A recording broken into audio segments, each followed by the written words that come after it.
4 square divided by in bracket 2 plus 2, then here is 2 times 2. Okay, then 4 square means 4 times 4 divided by in bracket.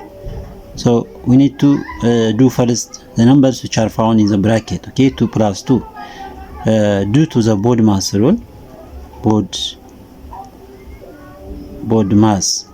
Due to the BODMAS rule, we need to do first the bracket, the numbers which is found in the bracket. So then out of bracket, if there is a division, then division, multiplication, addition, and subtraction. This is the step.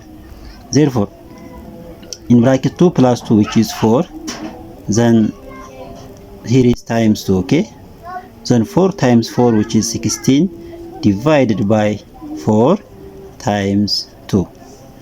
So due to the BODMAS rule, we need to divide numbers before multiplication. Okay, here is a division. We have to divide numbers first before multiplication. Therefore, 16 divided by 4, which equals to 60 divided by 4, which equals to 4, then times 2. Okay, 4 times 2, which is 8.